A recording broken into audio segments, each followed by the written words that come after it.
Hi everyone, last வீடியோவில் Georgia zoo பார்த்துருப்பீங்க.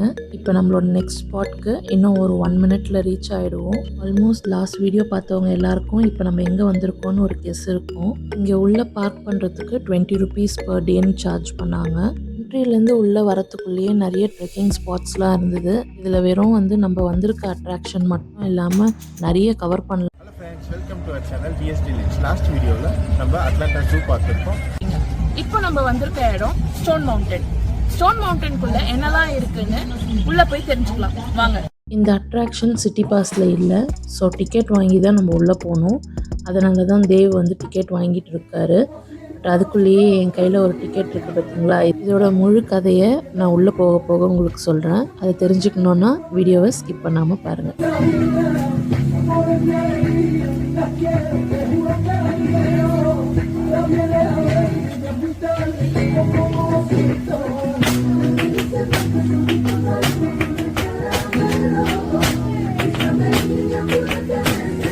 Gate entrance ஆண்ட பார்த்தோம், ஞாபகம் இருக்கா?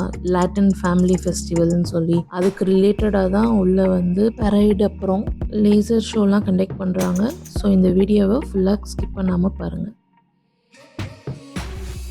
இங்கே தான் லேசர் ஷோ கண்டக்ட் பண்ணுவாங்க. அதுக்காக நிறைய பேர் இப்போவே இடம் பிடிக்க ஆரம்பிச்சிட்டாங்கன்னு நினைக்கிறேன். ஜூ முடிச்சுட்டு ஸ்டோன் மவுண்டன் வரதுக்கு எங்களுக்கு ஒரு 5 o'clock ஆகிடுச்சு.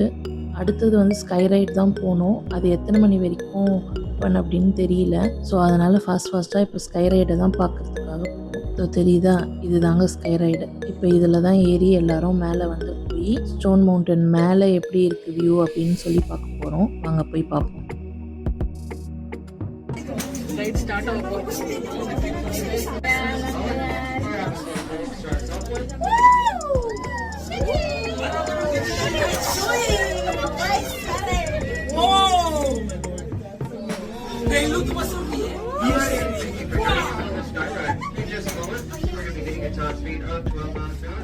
நம்ம இன்னும் மேலெல்லாம் போய் மவுண்டன்ஸ் மேலே பார்க்கணும். ஸோ அதை முடிச்சுட்டு கீழே இருக்க மற்ற ஸ்பாட்ஸையும் பார்த்துட்டு கடைசியாக 9 o'clock ஷோவை பார்த்துட்டு அப்படியே வீட்டுக்கு கிளம்ப வேண்டியது தான். சிட்டி பாஸில் இந்த அட்ராக்ஷன் இல்லாததுனால நாங்கள் டிக்கெட் வாங்கி தான் உள்ளே வந்தோம். டிக்கெட்டுக்காக நாங்கள் லைனில் நின்றுட்டு இருந்தோம். அந்த டைமில் ஒருத்தர் எங்கள் கிட்டே என்கிட்ட இந்த என்ட்ரி டிக்கெட் ஒன்று இருக்குது, நீங்கள் வாங்கிக்கிறீங்களான்னு கேட்டார். நாங்கள் 2 பேரும் மாறி மாறி பார்த்துக்கிட்டோம். அதுக்கப்புறம் ஒரு வேளை பிளாக்ல விற்கிறாங்களோ அப்படின்னு சொல்லி நினச்சோம். கடைசியில் சரி பரவாயில்ல, நம்ம இந்தியனாக இருக்கோம், நாங்களும் சரி தாங்க அப்படின்னு சொல்லி வாங்கிட்டோம். எவ்வளோ பே பண்ணணும், எப்படி பே பண்ணணும் அப்படின்னு நாங்கள் கேட்டுனப்போ இல்லை நீங்கள் பேலாம் பண்ண வேணாம், நான் என் ஃபேமிலியோடு வந்தேன், என் டாட்டரால் இங்கே வர முடியல, வேறு பிளான்ஸ் அவங்களுக்கு இருந்ததுனால எங்கள் ஃபேமிலி எல்லாரையுமே கூப்பிட்டுட்டு வந்ததுனால எங்களால் இன்றைக்கி பிளானை கேன்சல் பண்ண முடியல. ஸோ நீங்கள் எந்த பேமெண்ட்டும் இல்லாமல் நீங்கள் இதை கிட்ட வச்சுக்கோங்க, ஒன்றும் ப்ராப்ளம் இல்லை அப்படின்னு சொல்லிட்டாரு. இல்லை நாங்கள் அவர்கிட்ட ரொம்ப இன்சிஸ்ட் பண்ணோம். இல்லை அது எப்படி ஃபுல்லாக நாங்களே வச்சுக்கிறது, நீங்கள் ஏதாவது ஒரு காசாவது வாங்கிக்கோங்க அப்படின்னு சொல்லி. பட் அவர் ரொம்ப கம்பல் பண்ணி இல்லை நீங்கள் எடுத்துக்கோங்க அப்படின்னு சொல்லி கொடுத்துட்டு போயிட்டார் அவர் பாட்டுன்னு. இங்கே 2 பேருக்குமே என்ன பண்ணுறது அப்படின்னு ஒரு செகண்டுக்கு தெரியல. மாறி மாறி 2 பேரும் யோசிச்சுட்டே அப்படியே நின்றுட்டு இருந்தோம். என்ன இப்படி ஒன்றுமே காசு வாங்காமல் கொடுத்துட்டு போயிட்டாங்களே அப்படின்னு சொல்லி ஒரு மாதிரி வரிடாக தான் நின்று இந்த மாதிரி இருந்தது. ஏன்னா சும்மா இல்லை, ஆக்சுவலாக அது ஒரு $45 என்ட்ரி டிக்கெட் மட்டுமே. ஜஸ்ட் ஃப்ராக்ஷன் ஆஃப் செகண்டில் நடந்ததுனாலேயே என்னவோ தெரியல, எங்களால் அவர்கிட்ட தேங்க் கூட ஒழுங்காக பண்ண முடியல. சப்போஸ் இந்த வீடியோவை என்னைக்காவது ஒரு நாள் அவர் பார்த்தாருன்னா அவருக்கு அது ஞாபகம் இருக்குமான்னு கூட தெரியல. பட் இந்த ஃபுல் ஸ்டோரியை கேட்கும் போது அவரால் அதை ரீகலெக்ட் பண்ண முடியும். So thank you sir. யூஎஸ் மாதிரி ஒரு ஊரில் நம்ம இந்தியன்ஸை பார்க்கும் போதே ஒரு மாதிரி ஜாலியாக இருக்கும். அதில் அவர் எந்த ஊர் என்னென்னலாம் எங்களுக்கு எதுவுமே தெரியல, தமிழ் தான் பேசினார். ஸோ எப்பயும் தமிழ்நாட்டை சேர்ந்தவராக தான் இருப்பார் அப்படின்னு நாங்கள் 2 பேரும் பேசிக்கிட்டோம். இந்த மாதிரி ஏதாவது இன்சிடென்ட்ஸ் நீங்கள் எக்ஸ்பீரியன்ஸ் பண்ணியிருந்தீங்கனாலோ இல்லை உங்கள் ஃப்ரெண்ட்ஸ் எக்ஸ்பீரியன்ஸ் பண்ணியிருந்தாலோ கமெண்ட்டில் சொல்லுங்கள். நம்ம எல்லாருமே ஒருத்தரை பற்றி ஒருத்தர் தெரிஞ்சுக்கலாம்.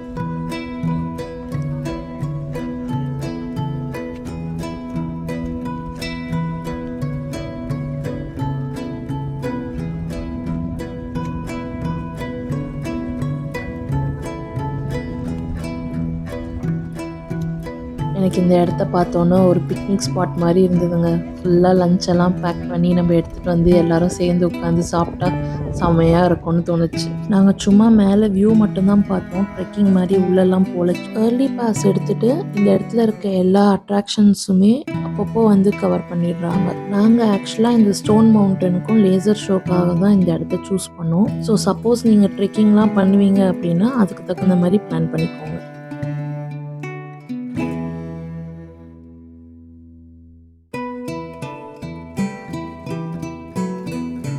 6 o'clock ஒரு பெரைட் இருக்குது, அதை மிஸ் பண்ணாமல் போய் பார்க்கணும். அங்கே போய் பார்ப்போம்.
ஜூவில் நாங்கள் ட்ரெயினில் போனோம்.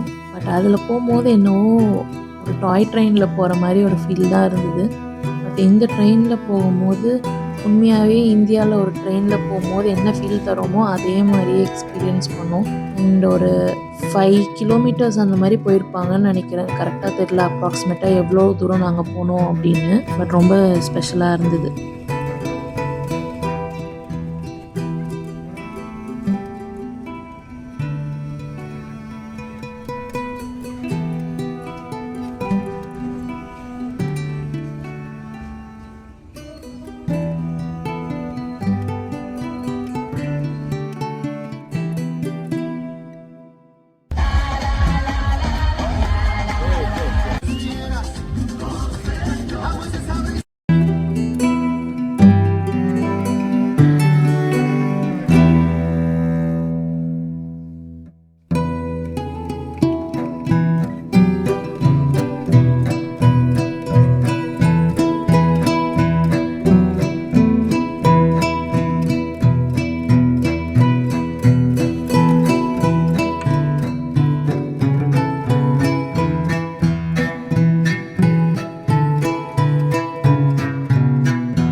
சக்ஸஸ்ஃபுல்லாக எங்களோட second day of the Atlanta ட்ரிப்பை இங்கே ஸ்டோன் மவுண்டனில் கம்ப்ளீட் பண்ணிட்டோம்.